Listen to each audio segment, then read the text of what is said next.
વિદ્યાર્થી મિત્રો, હું દિલીપભાઈ શાહ, રસાયણ વિજ્ઞાન પ્રકરણ 1 ઘન અવસ્થામાં આજે આપણે નવા વિડીયોમાં મળી રહ્યા છીએ. ત્યારે આપણે આના પહેલાંના વિડીયોમાં ચર્ચા કરી એ મુજબ બ્રેવિસ લેટિસની કુલ 14 પ્રકારની શક્ય ગોઠવણી એટલે કે વિચલનો સહિતની ગોઠવણી શક્ય છે.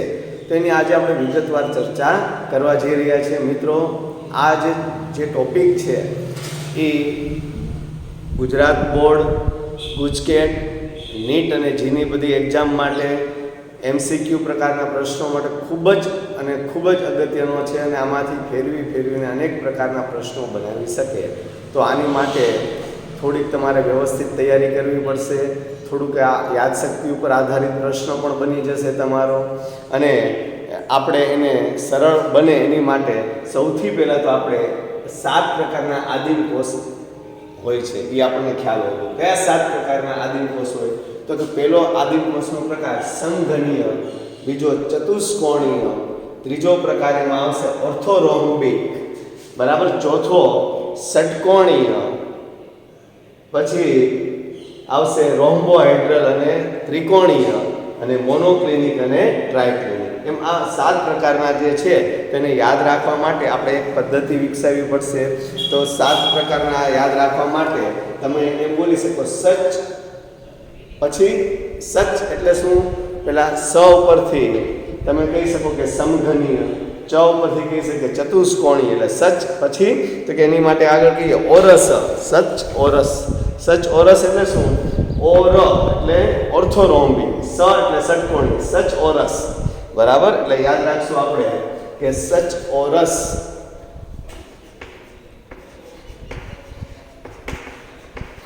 એટલે સ ચ ઓર અને સ એટલે પહેલો પ્રકાર સમઘનીય, ચ એટલે ચતુષ્કોણીય, ઓર એટલે ઓર્થોરોમ્બિક, સ એટલે ષટકોણીય. 4 પ્રકાર તમને યાદ રહી જાય પછી કે શું? રહોત્રી, બરાબર. તો એના પરથી આપણે શું કહી શકીએ? પેલા ર પરથી રોમ્બોહેડ્રલ, બરાબર, અથવા ત્રિકોણી, આ એક પ્રકારથી રહોત્રી. પછી મોટા ક્લિનિક, મોટા ક્લિનિક એટલે મો એટલે મોનો, ટા એટલે ટ્રાય એટલે મોટા ક્લિનિક. તો એના ઉપરથી તમે યાદ રાખી શકશો કે મોટા ક્લિનિક ઉપરથી તમે એનો મોનો ક્લિનિક અને ટ્રાય ક્લિનિક એવા શબ્દો ઉપરથી તમે દર્શાવી શકશો કે એને શું કરી શકીએ. તો આપણે પહેલાં તો 7 પ્રકાર યાદ રાખશું. કયા? સચ ઓરસ, રહોત્રી, મોટા ક્લિનિક, બરાબર. એટલે પહેલાં તમારે લાઈનમાં જ લખજો મિત્રો. જો આડાવાળા થઈ જશે તો તમને એટેન્ડ કરવામાં મુશ્કેલી ઊભી થઈ શકે. તો આપણે એવું ના થાય એટલા માટે આપણે એ ધ્યાન રાખશું. હવે તમને આના શક્ય વિચલનો છે. તો 14 પ્રકારના શક્ય વિચલન એટલે આપણે કહીએ છીએ ને કે કુલ 14 પ્રકારની ગોઠવણી બ્રેવિસ લેટિસની થાય. એ 14 પ્રકાર કયા છે? બરાબર, શક્ય 14 પ્રકાર અહીંયા દર્શાવ્યા છે. તો P એટલે શું થાય? પ્રિમિટિવ ઘન. પ્રિમિટિવનો અર્થ થાય સાદો અથવા આદિમ. એટલે આપણે એને ટૂંકમાં લખ્યું છે P એટલે પ્રિમિટિવ એટલે સાદો અથવા આદિમ. મેં તમને આની પહેલાના લેક્ચરમાં સમજાવ્યું. B એટલે BCC એટલે અંતઃકેન્દ્રિત, F એટલે ફલક કેન્દ્રિત, અને E એટલે એન્ડ, બરાબર, એટલે અંતઃકેન્દ્રિત, અંતઃકેન્દ્રિત એટલે છેડા કેન્દ્રિત. તો છેડા કેન્દ્રિત તો બેમાં જ છે, ઓર્થોરોમ્બિકમાં અને મોનોક્લિનિકમાં. એટલે આપણને કોઈ એમ પૂછી શકે એમાંથી એક પ્રશ્ન કે અંત કેન્દ્રિત એકમ કોષ કયા પ્રકારની રચનામાં શક્ય છે? તો કે આપણે કહી શકીએ કે ઓર્થોરોમ્બિક, મોનોક્લિનિક. પ્રશ્ન ફેરવીને પણ પૂછી શકે કે અંતઃકેન્દ્રિત રચના નીચેના પૈકી કયામાં શક્ય છે? પેલું લખે કે ભાઈ ઓર્થોરોમ્બિક, બીજો ઓપ્શન આપે મોનોક્લિનિક, ત્રીજો ઓપ્શન આપે ઓર્થો અને મોનોક્લિનિક બંને, અને ચોથો આપે એક પણ નહીં. તો યાદ રાખજો બંને વિકલ્પ આપણો સાચો થશે. તો હવે આપણે એને યાદ રાખવા માટેની એક ટેકનિક તમને શીખવાડું છું. પહેલામાં યાદ રાખવાનું કે PBF 3 વસ્તુ આવશે. PBF. હવે ચોથો પ્રકાર એમાં એટલે કે E આવશે નહીં. તમે બીજા પ્રકારમાં જાઓ એટલે યાદ રાખો કે પહેલા કરતાં એક ઘટે અને ત્રીજામાં જાઓ એટલે પહેલા કરતાં એક વધે. એટલે જો આની કરતાં એક ઘટે એટલે PB અને આની કરતાં એક વધે એટલે PBFE. એટલે તમને પેલા 3 પ્રકારના લખતા આવડી ગયા. પછી તમારે છેલ્લા 4 પ્રકારમાં બધામાં P લખવાનો છે અને ખાલી મોનોક્લિનિકમાં E લખવાનો છે. એટલે તમને પહેલા તો બ્રેવિસ લેટિસના શક્ય 14 પ્રકાર જે છે એ યાદ રાખવાની એક આ પદ્ધતિ સરળતાથી તમે યાદ રાખી શકશો. બીજી વાર મિત્રો રિપીટ કરું છું કે તમે શું કરશો પહેલા કે પહેલામાં PB1, પછી બીજામાં 1 ઘટવાનો અને ત્રીજામાં 1 વધવાનો એટલે PB થશે 1 ઘટો એટલે, અને આમાં 1 વધો પહેલા કરતા એટલે PBFE. પછી 4, 5, 6, 7 એટલે ટૂંકમાં આ છેલ્લા 4 પ્રકારમાં બધામાં P આવશે અને મોનોક્લિનિકમાં માત્ર E આવશે, બાકી કોઈ જગ્યાએ કોઈ પ્રકાર આવશે નહીં. તો આ 14 પ્રકારની બ્રેવિસ લેટિસની રચના તમે દર્શાવી શકશો. હવે તમારે અક્ષીય ધાર, આપણને ખ્યાલ છે અક્ષીય ધાર એટલે લંબાઈ, પહોળાઈ ને ઊંચાઈ. તો લંબાઈ, પહોળાઈ ને ઊંચાઈ એટલે કે સમઘનીય, એટલે લંબાઈ સરખી, પહોળાઈ ઊંચી અને ઊંચાઈ પણ સરખી એવા પ્રકારનો ઘન આપણે લઈએ તો એ સમઘનમાં લંબાઈ, પહોળાઈ અને ઊંચાઈ સરખી છે. જો આ યાદ રાખવાની આપણે હવે આ ટેકનિક બનાવીએ છીએ. પહેલા 3માં સરળતાથી તમને પહેલા યાદ રખાવડાવું છું, તમે જોઈ લો કે પહેલામાં લંબાઈ, પહોળાઈ અને ઊંચાઈ સરખી. ખૂણા આલ્ફા, બીટા ને ગેમા અક્ષીય ખૂણા એ પણ સરખા ને 90 ના. તો તમારે પહેલામાં A = B = C અને ખૂણામાં આલ્ફા = બીટા = ગેમા = 90 ડિગ્રી. બરાબર છે. હવે બીજામાં જાઓ તો અહીંયા ખૂણા બધામાં 3 પ્રકારમાં સરખા આવશે, યાદ રાખો. એટલે આલ્ફા, બીટા અને ગેમા બધા જ 90 એટલે 3 પ્રકારમાં પહેલા સીધું જ કોપી થઈ જશે. Alpha, beta, gamma = 90. ફક્ત અહીંથી તમારે ચાલવાનું કે પહેલામાં 3 સરખા, બીજામાં 1 સરખો નહીં C અને ત્રીજામાં 2 સરખા નહીં. એટલે તમે યાદ રહી ગયું, પહેલા ABC ત્રણેયમાં લખી નાખવાના. ત્રણેયમાં પહેલામાં ઇક્વલ, પછી બીજામાં C નોટ ઇક્વલ એટલે લંબાઈ અને પહોળાઈ સરખી હોય, ઊંચાઈ સરખી ન હોય. એટલે જો હું તમને બતાવું તો આ તમે પહેલા સમઘનીય હોય તમે વિચારો તો આ A, B અને C, તો આ ત્રણેય સરખી હોય તો આ સમઘનીય થાય. પણ A ને B સરખા હોય, C એની કરતાં જુદો હોય એટલે તેલનો ડબ્બો તમે વિચારી શકો. આપણા ઘરે તેલનો ડબ્બો આવે તો લંબાઈ ને પહોળાઈ સરખી હોય છે, ઊંચાઈ એની જુદી હોય છે. તો મિત્રો એને આપણે કેવો પ્રકાર કહેવાય? ચતુષ્કોણીય ઘન કહેવાય. બરાબર છે. તો અને ત્રણેય સરખા ન હોય એટલે માની લો કે આ લંબાઈ, પહોળાઈ અને ઊંચાઈ ત્રણેય સરખું નથી. બરાબર, તમે જોઈ શકો છો. આ માની લો લંબાઈ કયો, આ પહોળાઈ કયો અને એની ઊંચાઈ કયો, તો ત્રણેય માપ સરખા નથી. તો ત્રણેય માપ સરખા ન હોય તો ત્યારે આપણે એને કેવો પ્રકાર કહેશું? ઓર્થોરોમ્બિક કહેશું. તો આ 3 પ્રકાર તમને ફટાફટ કરતા યાદ રહી ગયા. પછી હવે આપણે એના નીચે પ્રકારમાં જઈએ છીએ. એટલે પહેલા તમને આમાં ખૂણા તો ઇઝીલી યાદ રહી જશે કે આલ્ફા = બીટા = ગેમા = 90 ત્રણેયમાં. અને અહીંયા સાઈડમાં A = B = C અને અહીંયા એકમાં does not equal to C અને આમાં C અને B બંને એટલે ABC ત્રણેય સરખા થતા નથી. હવે ચોથા પ્રકારનો ષટકોણીયની વાત કરીએ તો મિત્રો આપણે ગ્રેફાઇટની રચના ભણ્યા હતા. ગ્રેફાઇટ પ્રકારની એની રચના હોય. બરાબર, તો એ કેવા પ્રકારની રચના થશે એ આપણે જરાક જોઈએ. એ પહેલાં તમને આ ત્રણેયના તમને બંધારણ પાઠ્યપુસ્તકમાં આપ્યા છે. એ શક્ય વિચલનની એની આપણે વાત કરી લઈએ તો સૌથી પહેલો પ્રકારમાં તમને એના ઉદાહરણ આપ્યા છે. ઉદાહરણની આપણે પહેલાં 3 પ્રકારની ચર્ચા કરશું, પછી આપણે નીચેના 4ની લઈએ છીએ. તો પહેલામાં લખ્યું છે NaCl એટલે સોડિયમ ક્લોરાઇડ. મિત્રો સોડિયમ ક્લોરાઇડનું રાસાયણિક નામ બરાબર છે NaCl, એનું સૂત્ર અને નામ સોડિયમ ક્લોરાઇડ, પણ એને રોક સોલ્ટ તરીકે પણ ઓળખવામાં આવે છે. બીજું ઉદાહરણ એનું લઈએ તો ZnS. તો ZnSના 2 સ્વરૂપ છે. ઝિંક સલ્ફાઇડના 2 સ્વરૂપ છે, એક ઝિંક બ્લેન્ડ અને વૃત્તજાઇડ. તો એમાં ઝિંક બ્લેન્ડ જે છે બરાબર, એ ઝિંક બ્લેન્ડમાં આ સમઘનીય પ્રકારની રચના આપણને જોવા મળતી હોય છે. અને ત્રીજું ઉદાહરણ એનું થશે કોપર. તો મિત્રો આ આપણે યાદશક્તિ ઉપર આધારિત છે. એટલે તમારું ઉદાહરણ યાદ રાખવું પડશે. તમે 3-4 વાર લખશો ટેબલ એટલે તમને સરળતાથી યાદ રહી જશે. થોડુંક આપણે મેં કીધું ટેકનિક વાપરશું પણ છતાં તમારે ઉદાહરણ યાદ રાખવા પડે. જો ઉદાહરણ ઉપરથી ઊંધો પ્રશ્ન પૂછવામાં આવે કે NaCl કેવા પ્રકારની સ્ફટિક રચના ધરાવે છે, તો કેવા પ્રકારનો ઘન છે, તો તમારે ત્યારે કેવું પડે કે સમઘનીય છે, તેમાં કેટલા પ્રકારના શક્ય વિચલન છે. આ બીજો પ્રશ્ન થઈ શકે. તેમાં શક્ય વિચલન 3 પ્રકારના બની શકે. બરાબર, પછી તમને એમ પૂછી શકે કે તેમાં બાજુની લંબાઈ એટલે કે ધારની લંબાઈ અને અક્ષીય ખૂણા વિશેની માહિતી આપો, તો તમને એ પણ ખ્યાલ હોવો જોઈએ. તમને આ ત્રણના અને ચોથું આ એક નામ લખે અને એમ કે નીચેના પૈકી કઈ સ્ફટિક રચના અલગ પડે છે, તો ત્રણ આ કઈ આપશે, માની લો સમઘનીના આપે ને ચોથો અન્ય પ્રકારનો, આપણે દાખલા તરીકે હું એસએન લખું છું તો એ બીજી પ્રકારની રચના થઈ, તો જુદો કયો પડશે, ત્યારે આપણને ખ્યાલ હોવો જોઈએ કે આ ત્રણની રચના સમઘનીય છે, જ્યારે આની રચના સમઘનીય નથી હોવાથી જુદો પડશે. તો મિત્રો અહીંયા અનેક પ્રકારના એમસીક્યુ આવી જુદી જુદી પદ્ધતિથી બનાવી શકશે, તો એની માટે આપણે સંપૂર્ણ યાદ રાખવું જરૂરી બને છે. તો હવે આપણે બીજા પ્રકારની વાત કરીએ, ચતુષ્કોણીય એટલે તેલનો ડબ્બા પ્રકારની રચના, લંબાઈ પહોળાઈ સરખી પણ ઊંચાઈ ભિન્ન હોય. એટલે જો તમને આ રચના આપણા પાઠ્યપુસ્તકમાં દર્શાવી છે મિત્રો, તમે આ રચનામાં તમે જશો તો આ સ્પષ્ટ તમને દેખાશે કે પેલું સમઘનીય છે, બીજી ચતુષ્કોણીય રચના છે. ચતુષ્કોણીય રચનામાં તમને લંબાઈ પહોળાઈ અને ઊંચાઈમાં લંબાઈ પહોળાઈ સરખી આવે, ઊંચાઈનાથી જુદી આવે. એટલે પાઠ્યપુસ્તકમાં સાથે તમે આકૃતિ તમે જોતા જશો તો તમને બંધારણનો પણ એ સ્પષ્ટ ખ્યાલ આવી જશે, બરાબર. તો હવે એના ઉદાહરણમાં સફેદ ટીન એટલે એસએન, ટીન એટલે એસએન આપણને તરત યાદ આવી જવું જોઈએ. બીજું SnO2 એટલે સ્ટેનસ ઓક્સાઇડ કે સ્ટેનિક ઓક્સાઇડ તમે કહેશો મિત્રો, વિચારો અને જવાબ આપો. સ્ટેનસ અને સ્ટેનિક, તો એમાં કયું લાગુ પડે, SnO2, બરાબર.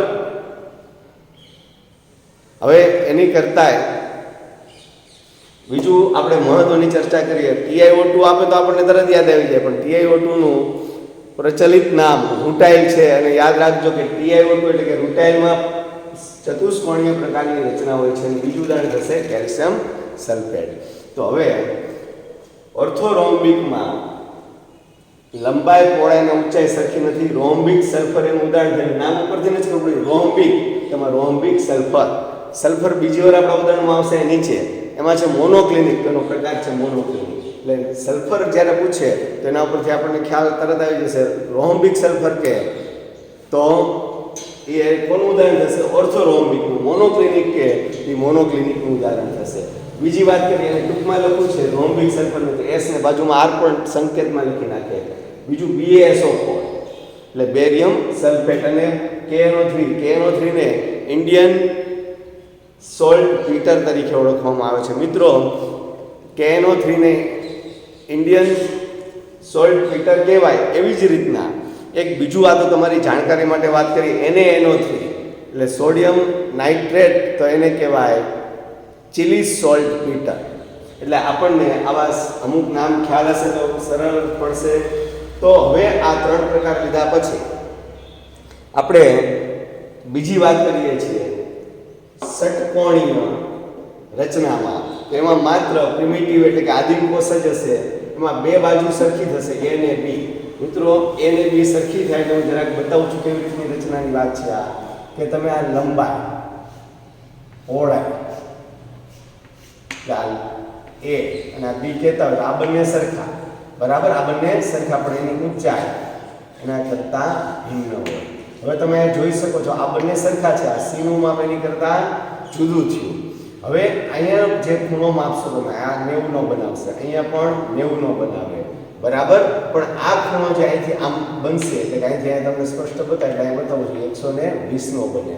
તો આમ બે ખૂણા 90 ના અને આ ગેમા ખૂણો 120 નો થાય. તો તમે સ્પષ્ટપણે એને દર્શાવી શકો એટલા માટે અમે તમને ષટકોણીય રચના બતાવી છે. એમાં ગ્રેફાઇટ, ઝિંક ઓક્સાઇડ અને CdS કેડમિયમ સલ્ફાઇડ, બરાબર. ચાલો, તો હવે ત્યાંથી આપણે આગળ જઈએ રોમ્બોહેડ્રલ અથવા ત્રિકોણીય. રોમ્બોહેડ્રલ અથવા ત્રિકોણીયની સ્ફટિક રચના જો આપણે મિત્રો વિચારીએ તો રોમ્બોહેડ્રલ અથવા ત્રિકોણીયની સ્ફટિક રચના માટે તમારે પાઠ્યપુસ્તકમાં નીચે સરસ મજાની આકૃતિ વળી ગયેલા બોક્સની હોય એવું દેખાય છે. તો એમાં તમે શાંતિથી વિચારી શકો છો કે આ રચનામાં શું તમને જોવા મળશે, તો કે ત્રણેય બાજુના માપ સરખા છે, પણ આમ વળી ગયેલી રચના હોવાથી ખૂણા એક પણ 90 ના નથી, અને 90 ના નથી પણ એ બધા જ ખૂણા પાછા 120 થી નાના થશે, બરાબર. તેના ઉદાહરણમાં કેલ્સાઇટ એટલે CaCO3 અને બીજું ઉદાહરણ થશે CNA12, બરાબર. ઘણીવાર CNA12 અથવા HGS એવું લખેલું આવે તો આપણે એ પણ એને દર્શાવી શકીશું. હવે મોનોક્લિનિક સલ્ફરની વાત આવે તો મોનોક્લિનિક સલ્ફરમાં બે પ્રકારની રચના હોય, આદિમ અને એન્ડ એટલે અંતર કેન્દ્રિત એકમ કોષ આવશે. તો એમાં ત્રણેય બાજુઓના માપ સરખા નહીં આવે. આ રચના તમે જોશો તો કોને મળતી આવશે? બરાબર, અહીંયા હું દર્શાવી દઉં પછી A equal to B does not equal to C. બરાબર, તો હવે અહીંયા સ્ફટિક રચના જોશો તો તમે કોને અને શું કેવી રીતના રોમ્બોહેડ્રલમાં તમે જશો, પછી મોનોક્લિનિકમાં જશો, બધી સ્ફટિક રચનામાં ખાસ તમારે સાઈડ અને ખૂણા જોતા રહેવું પડશે.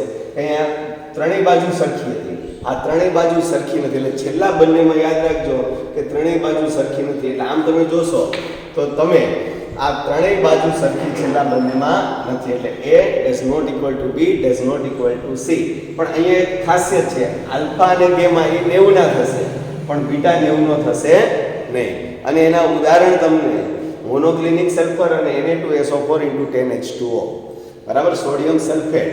તો હવે ટ્રાયક્લિનિકમાં માત્ર આદિમ એકમ કોષ થશે અને એમાં ત્રણ બાજુના માપ સરખા નહીં થાય, ત્રણેય ખૂણાના માપ સરખા નહીં થાય. તો એના ઉદાહરણ potassium dichromate, copper sulphate 5H2 અને CuSO4 5H2O અને H3PO3 એના ઉદાહરણ થાય મિત્રો. તો એના તમને આ ફોટા બતાવું છું જે પાઠ્યપુસ્તકમાં આપણને દર્શાવેલ છે, બરાબર. તમને એના બંધારણ ઉપરથી ખ્યાલ આવી શકે કે એની રચના કેવી થશે. તો આ સામેના પેજ ઉપર આપ્યું છે મિત્રો, શું છે તો કે આ સમજતા જાઓ કે આ પહેલી લાઈન જે તમને આપી છે એ પહેલો પ્રકાર બતાવે છે. એટલે કે સમઘનીયમાં કઈ કઈ રચના શક્ય બનશે, તો સમઘનીયમાં તમે લખો PBF, તો આ PBF સમઘનીયમાં બનશે, બરાબર છે.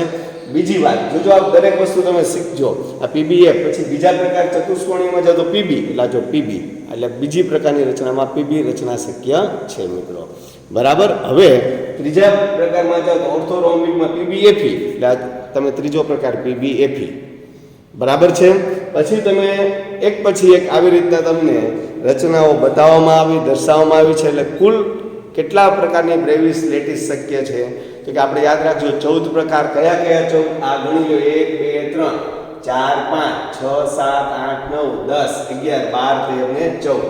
હવે આ 14 પ્રકારની વાત કર્યા પછી આપણે મિત્રો અમુક પ્રશ્નો આપણને આની સિવાય થોડેક આપણે કોમન સેન્સ ઉપર પૂછી શકે કે મહત્તમ સમમિતિ શેમાં છે? મહત્તમ સમમિતિ, તો મહત્તમ સિમેટ્રિક અણુ કોણ થાય તો કે જેમાં સારામાં સારી રચના હોય. તો કે સારામાં સારી રચના તમે બધી રચના જો ભણાવો તો તમને ખબર પડતી હશે કે આમાં બાજુઓ પણ સરખી, ખૂણા પણ સરખા.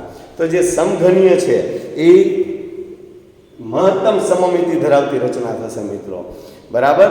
પછી એવી જ રીતના મહત્તમ અસમમિતિ ક્યાં થશે તો ટ્રાયક્લિનિકમાં ત્રણેય બાજુ સરખી નથી, ત્રણેય ખૂણે સરખા નથી.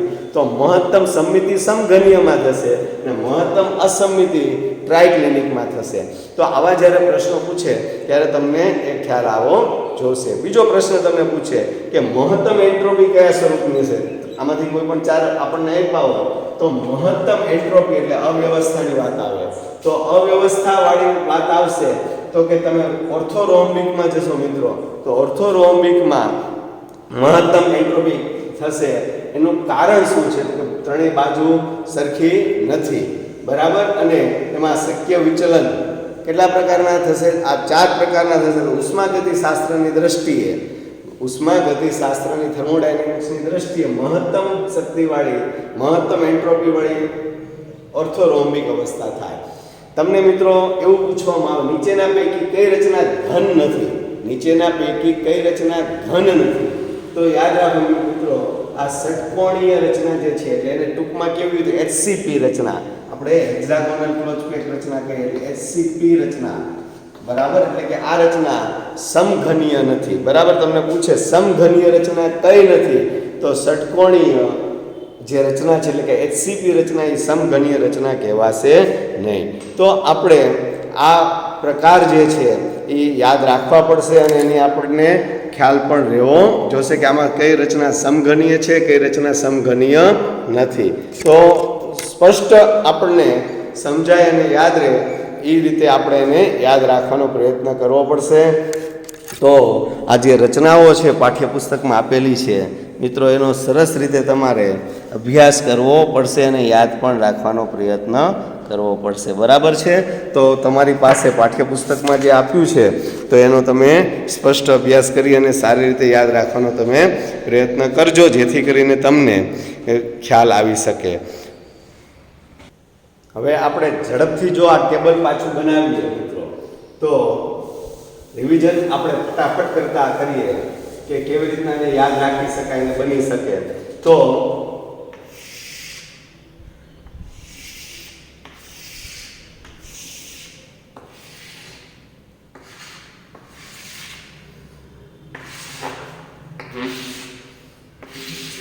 પહેલા તો 7 પ્રકાર આપણને યાદ રહેવા જોશે. 7 પ્રકાર તમે યાદ રાખ્યા હતા. સચ ઓરસ, બરાબર ને? સચ ઓરસ. પછી શું કીધું તમે? રહોત્રી, મૌન, મોટા, ક્લિનિક. બરાબર? તો એના આધારે હવે આપણે શક્ય પહેલા તો વિચલન યાદ કરી લઈએ. તો પહેલામાં મેં કીધું પીબી એ 3 પ્રકાર આવે. બીજામાં જાવ એટલે એક ઘટે આની કરતા એટલે પીબી. ત્રીજામાં જાવ એટલે એક આની કરતા પહેલા કરતા એક વધશે એટલે PB F E.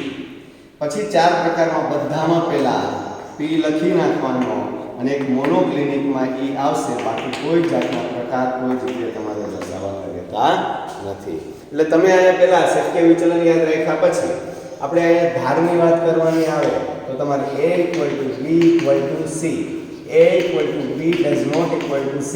a does not equal to b does not equal to c. એટલે તમે આવી રીતના ત્રણની તમે ધાર યાદ રાખ્યા પછી અક્ષીય ખૂણાની વાત સાથે કરી નાખીએ તો alpha = beta = gamma = 90. Alpha = beta = gamma = 90. Alpha = beta = gamma = 90. આમાં ત્રણેયમાં ખૂણાના માપ કેવા રહેવાના? સરખા છે. અહીંયા ફક્ત તમારે ફરક ક્યાં કરવાનો હતો કે અહીંયા ધારની લંબાઈ પહેલા c નો તો સરખો પછી b અને abc ત્રણેય સરખા ન હતા. હવે આપણે બાકીના 4 પ્રકારની વાત કરવાની હતી. તો તમે અહીંયા ષટકોણી એટલે HCP રચના મેં શીખવાડી ત્યારે તમને કીધું હતું કે a = b does not equal to c. એટલે કોને મળતો આવ્યો મિત્રો? ચતુષ્કોણીયને મળતો આવ્યો. હવે અહીંયા ખૂણામાં તમે યાદ રાખ્યું તો ખૂણામાં તમે શું યાદ રાખ્યું? તમે યાદ કરો કે તમે એમ કીધું આલ્ફા = બીટા બરાબર 90 અને ગામા = 120. બરાબર? પછી તમે આ જે 3 પ્રકાર છે એમાં તમને યાદ હશે કે ત્રીજો એટલે તમારે આનો પહેલો ગણવાનો એટલે a = b = c અને તમારે આ બંનેમાં ત્રીજો ગણવાનો. બરાબર છે? એટલે a does not equal to b does not equal to c. a does not equal to b does not equal to c. એટલે તમને આ અક્ષીય માપ યાદ રહી ગયા પછી આપણે એના ખૂણાની મિત્રો વાત કરીએ તો અહીંયા ત્રણે પ્રકારમાં તમે જતા હો ત્યારે alpha = beta = gamma does not equal to 90.